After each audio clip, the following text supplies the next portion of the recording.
Welcome back, Fragrance Fiend here today with Authentic by Abercrombie Fitch. It is a citrus aromatic fragrance released in 2019 for men. Here in Australia you can actually pick it up at your local chemist at a pretty cheap price. You won't actually see it at major outlets at all in a department store, and we don't even have Abercrombie Fitch to begin with. So let's get right to the note breakdown. So in the top you have bergamot, grapefruit and pink pepper with a heart of lavender, sage and ginger. Lastly with a base of suede, moss and clearwood. It's actually the first review ever smelling clearwood. I'm not actually too familiar with that variant. So let's give it a spray.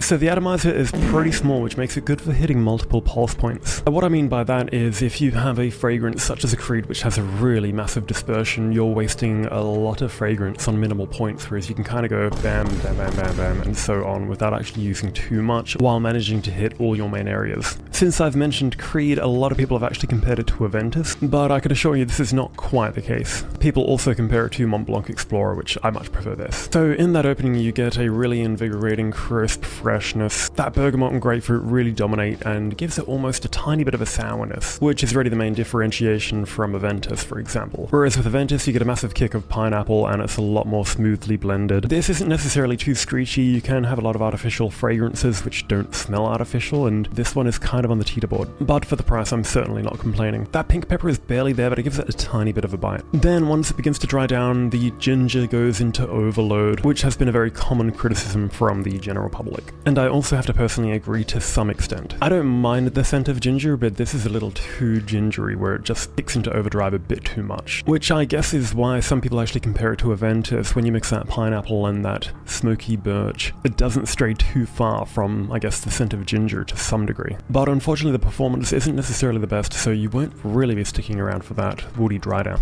It does smell very designer, which is what you kind of expect, and very mass appealing, but this is, I guess, another video suggested mainly to the people starting out their collection and wanting something cheap and fresh, or for people who prefer a lot more sweeter and heavier fragrances but find they can't really find something suitable for the summer or don't want to invest a lot of money into a good summer scent. For me personally, I definitely don't regret buying this whatsoever. For me it's a pretty easy dumb reach, you know, when you go to the gym or you're only going down the road to go shopping and you don't need anything too long lasting. So I definitely see a market for this, but it's not one necessary to have in everyone's collection. That's all I can really ramble on about this fragrance for now. It is pleasant, but really not worth your time smelling. Unless you want a bit of a rough Aventus clone, not that I'd really call it that.